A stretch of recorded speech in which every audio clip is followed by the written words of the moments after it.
Bon les mecs, j'espère que vous allez tous bien, j'espère que vous vous portez bien. Aujourd'hui, nouvelle vidéo, on va parler de NoFap les gars.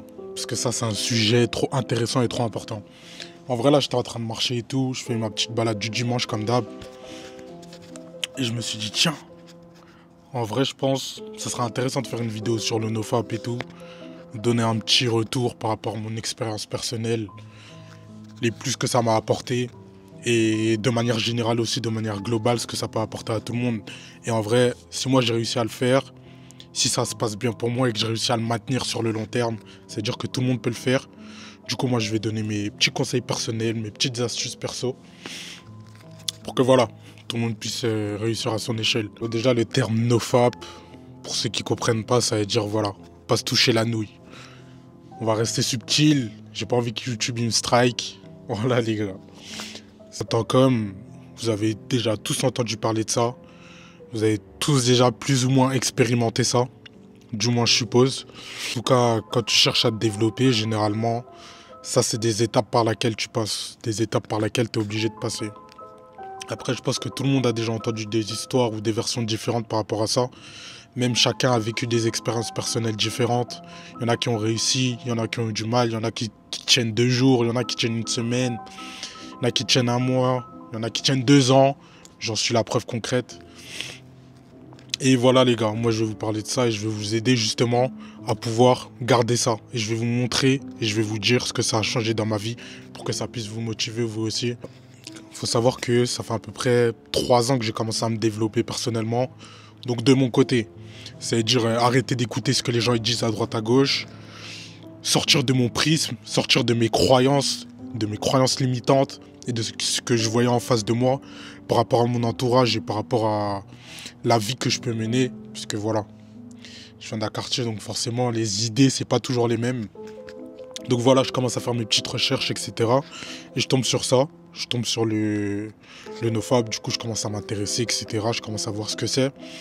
Et je me suis dit, bah tiens, pourquoi pas expérimenter. Je vois que ça a marché pour telle personne, pour telle personne. Je vais faire mon expérience personnelle. Voilà. Parce que la seule manière de savoir, c'est de faire les choses. Généralement, quand tu commences le développement personnel, tu cherches des personnes qui sont déjà développées.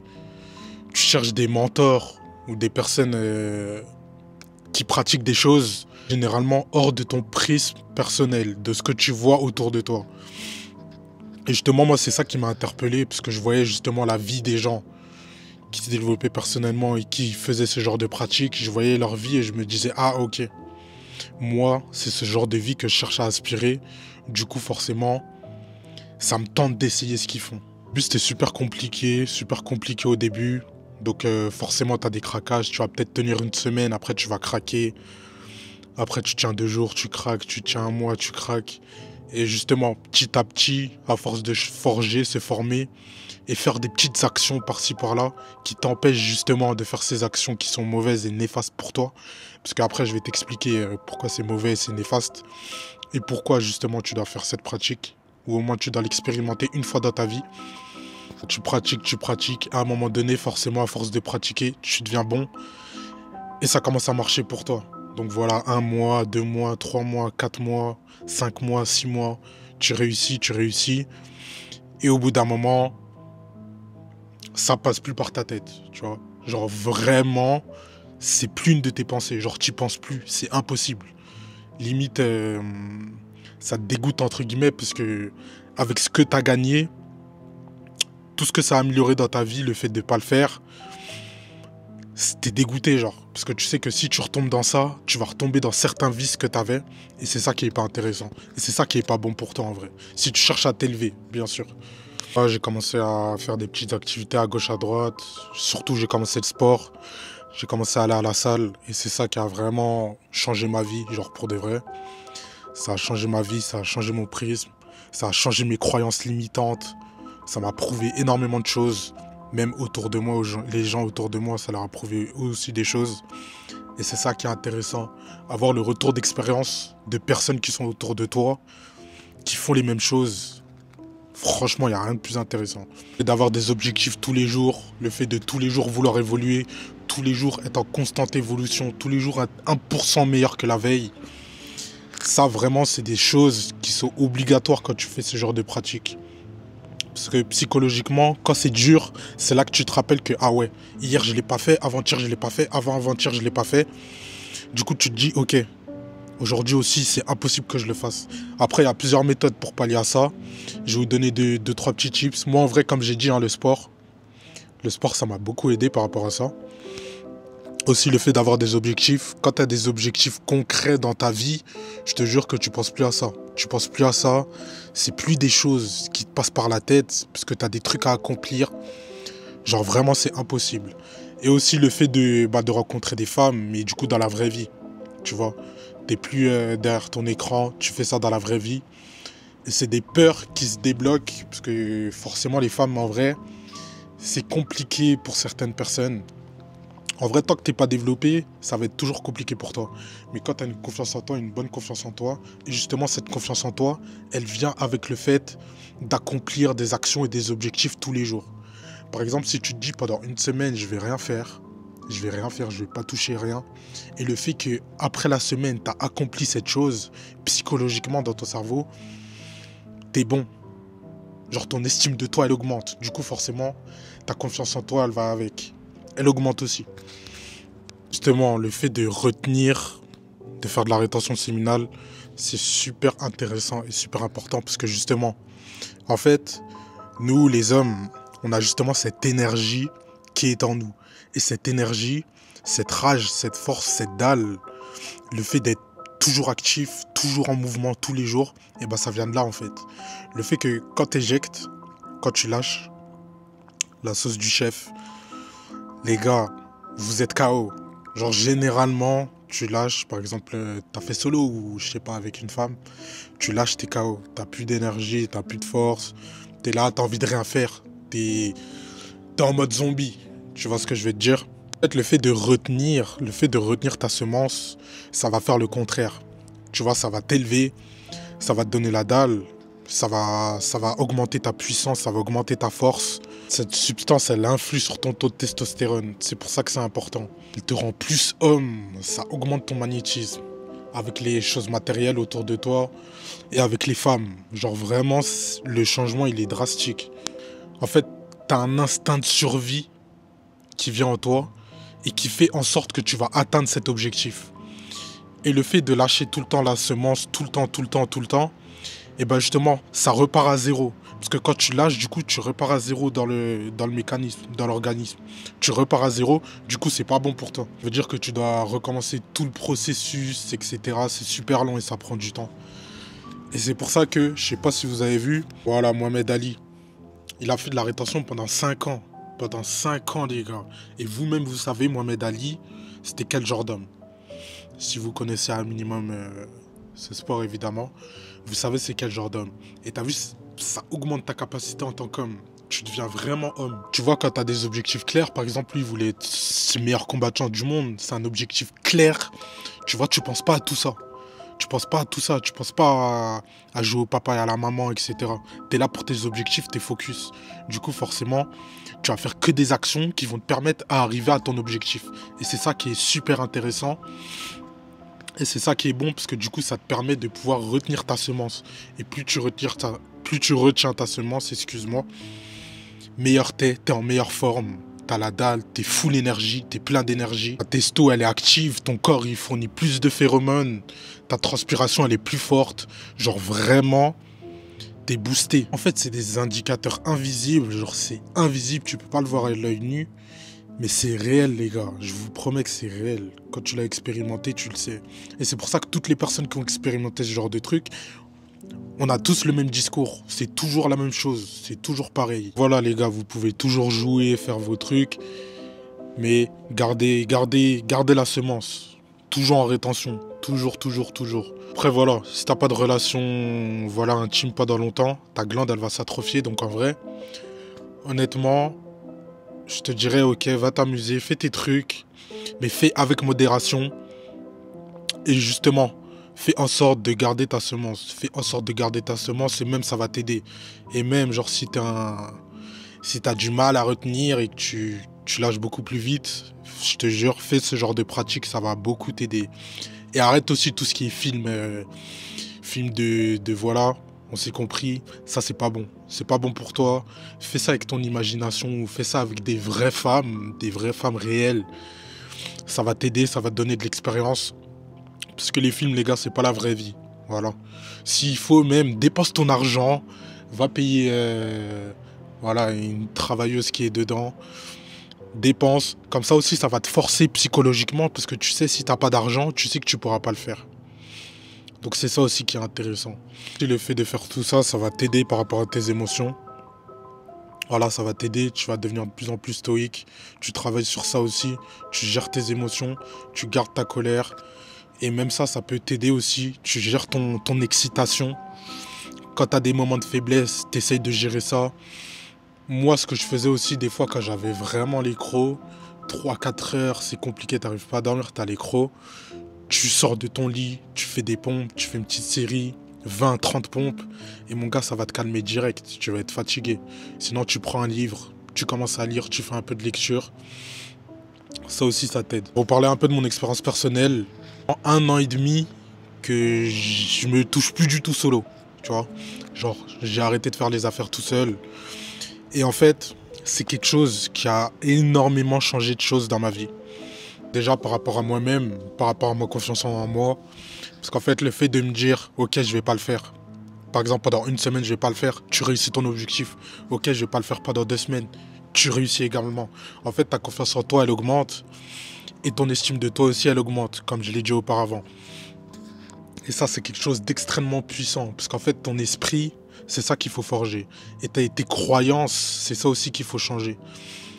Et si tu as des croyances limitantes, tu penses à chaque fois que non, tu peux pas réussir, tu peux pas le faire, ça va être dur, ça va être compliqué. En fait, tu te limites toi-même, tu te limites tout seul. Parce que tout est possible. Si tu crois quelque chose et que tu fais en sorte de visualiser et de faire des actions tous les jours, il va se passer quelque chose, tu vas réussir. Et ça marche dans tous les domaines. Et surtout dans celui-là, parce que c'est un domaine super intéressant et super important si tu veux t'élever toi-même. Le bénéfice, il est réel. J'ai beaucoup plus d'énergie, j'arrive à me lever plus tôt, etc. Après, ça joue aussi avec l'alimentation. Je vous le cache pas. Mais beaucoup plus d'énergie, j'ai beaucoup plus d'objectifs, j'arrive à faire des choses, j'agis, je suis actif tous les jours. Quand je parle, je trahis jamais ma parole. Quand je dis quelque chose, je vais le faire. Avec les femmes aussi, ça aide. Parce que voilà, après, tu es beaucoup plus présent, tu es beaucoup plus connecté. Même si la femme, elle t'attire énormément, tu es plus présent, tu es plus connecté. T'es plus en phase avec toi-même. Donc forcément, c'est plus facile pour tes interactions sociales, etc. Moi, je pense qu'honnêtement, genre maintenant, c'est vraiment les meilleures périodes pour être concentré sur toi, concentré sur tes objectifs et sur le style de vie que tu vas adopter. Et justement, le fait de te retenir cette énergie-là, au lieu de l'implanter dans des futilités comme ça, cette énergie, tu vas la planter dans ce que tu veux faire et dans le plan d'action que tu as mis en place pour atteindre tes objectifs. Même du coup, pour ton équilibre hormonal, pour ta gestion de tes émotions, c'est super important. Je vous jure, les gars, vous êtes obligés d'expérimenter ça. C'est obligé. Voilà, là, je vous ai vraiment dit les meilleurs bénéfices et ce que j'ai remarqué par rapport à moi-même. Donc là, je vais vous donner un petit plan d'action pour pouvoir entamer ça, commencer ça dès maintenant. Je te donne un plan d'action concret, étape par étape. Moi, je te conseille d'avoir des objectifs clairs, savoir ce que tu veux dans ta vie. Et vraiment, je répète ça, je vais le rabâcher à chaque fois dans toutes mes vidéos. Des objectifs clairs, des choses claires que tu vas accomplir dans ta vie. Et c'est ça qui va te driver, parce que tu as un objectif, tu as une vision. C'est ça qui va te driver vers le fait de réussir à pas être tenté. Tu commences petit à petit, au début, voilà, 2 jours, 3 jours, 5 jours, 1 semaine, 2 semaines. Après, il y a des moments que tu vas retomber, du coup, tu te refocuses. Ok, vas-y, je suis retombé, non. Là, je me refocus. 1 semaine, 2 semaines, 3 semaines. Et petit à petit, avec l'effet cumulé, tu vas réussir. Et à un moment donné, ça va plus te passer à l'esprit. Voilà, après, je te conseille aussi d'identifier les moments clairs où tu as le plus envie. Par exemple, moi, les moments clairs où j'avais le plus envie, c'est souvent le soir ou souvent le matin. Genre le soir, tard, par exemple, j'ai dormi tard, je me suis couché tard, etc. Je commence à avoir faim et tout. C'est là que, ok, là j'ai faim, ok. Je mène des actions. Moi, je faisais des pompes. Ok, tac, j'enchaîne 30 pompes. Ok. Du coup, ça m'a aidé, j'ai plus faim. Sinon, lire des livres. Des fois, tac, ok, j'ai envie. Je prends un livre, développement personnel, ou livre par exemple sur la spiritualité. Tac, ok, tu commences à lire, t'as plus envie. Et après, tu dors. Tu te forces à dormir, tu dors. Tac, le matin aussi, des fois, t'as des petites envies, t'as un peu faim. Ok, tu te lèves dans ton lit, tu vas te mettre de l'eau froide. Sinon, tu te lèves de ton lit. Je sais pas, tu vas te préparer à manger. Tu vas faire un petit truc. En fait, il faut toujours que tu te mettes des actions dans tes moments où tu as faim. Donc moi, je te conseille, prends un livre, tu prends des notes, tu prends un petit cahier et t'écris toutes les périodes où tu as le plus faim. Donc je sais pas, par exemple, comme je vous ai dit, hein, le matin ou le soir, ok, t'écris tac, à 22 h, j'ai faim, non, je vais mener telles actions, ok. Le fait d'écrire, ça va aussi s'imprimer dans ta tête et ça va être des paroles que tu vas être obligé de ne pas trahir pour garder ton estime de toi et pour garder ta confiance en toi. Des occupations et des hobbies. Je sais pas si t'aimes dessiner, apprends à dessiner, regarde des vidéos de dessin et tout. Donne-toi des petits jeux comme ça. Par exemple, t'aimes bien dessiner, comme j'ai dit. Ok, cette semaine-là, je vais me laisser une semaine pour dessiner un dragon. Ok, du coup, pendant une semaine, tu vas te focus tous les jours et tout. Toutes les périodes où t'as faim. Ok, tu te focus, tu dessines ton petit dragon. Après aussi, tu peux aussi t'installer des routines. Genre des bonnes routines solides. Donc voilà, tu te fais une petite routine. Tous les jours, tu as une routine. Et dans ta routine, tu mets jamais ce genre de truc. Ok, tac. Routine, par exemple, tu te lèves à 5 h, tu fais telle activité. Et le fait de te lever tôt, le soir, tu seras fatigué aussi super tôt. Et c'est ça qui est intéressant. Parce que du coup, tu vas dormir tôt et tu n'auras plus ces envies. Parce que généralement, c'est quand tu traînes le soir à partir de minuit que tu as ces envies. Et le fait de dormir tôt, ça va te supprimer ces envies automatiquement. Moi, le meilleur conseil que je peux vous donner, comme je vous ai dit, hein, c'est commencer le sport, commencer la salle. Moi, ça fait super longtemps que je suis dedans. Ça fait maintenant 4 ans que j'ai commencé. Et vraiment, j'ai vu des changements drastiques dans tous les domaines de ma vie. C'est ça qui est super intéressant. Et en fait, quand tu commences une discipline, quand tu commences un domaine, ce qui est bien, c'est que ta discipline, ta motivation, tu peux la retranscrire dans d'autres domaines. C'est ça qui est super fort et super intéressant. Donc en vrai, si tu veux commencer la salle, par exemple, envoie-moi un message sur Insta, on va discuter. On va voir comment je peux t'aider par rapport à ça. Ou même si tu as des questions, peu importe, tu viens sur Instagram, tu me demandes et on va discuter ensemble. Ce que je vais vous faire comprendre, c'est qu'en fait, le NoFap, c'est pas juste le fait d'arrêter quelque chose. En fait, c'est le fait d'avoir un objectif de vie. C'est une opportunité de reprendre le contrôle, reprendre la main sur toi, sur ta vie, sur tes objectifs et sur ce que tu veux accomplir en tant qu'homme. À pas réussir du jour au lendemain, c'est pas du jour au lendemain que pendant un an tu vas arrêter. Il faut que tu fasses petit à petit, step by step, étape par étape. 1% tous les jours. À la fin de l'année, ça te fait 365%. Et crois-moi que 365%, t'es boosté, mon pote. En tout cas, voilà. Je pense que je vous ferai une partie 2 aussi. Pour les bienfaits spirituels, les bienfaits physiques aussi. Je pense que c'est vraiment les choses les plus importantes, parce que c'est ça qui va vraiment te faire un changement drastique dans ta vie. Je vous ferai une partie 2. En attendant, commence dès maintenant, avant que la partie 2 elle arrive. Tu auras voilà, déjà un petit bagage. Merci d'avoir regardé la vidéo. Si tu es là jusqu'à la fin, c'est que tu dois être sûrement motivé. Donc abonne-toi, parce que je ferai souvent des vidéos comme ça, pour vous motiver, pour vous booster en tant qu'homme. Et vous montrer aussi mon expérience personnelle et comment j'évolue petit à petit avec ce genre de pratique. En tout cas, prenez soin de vous, prenez soin de vos proches. Force à vous les mecs.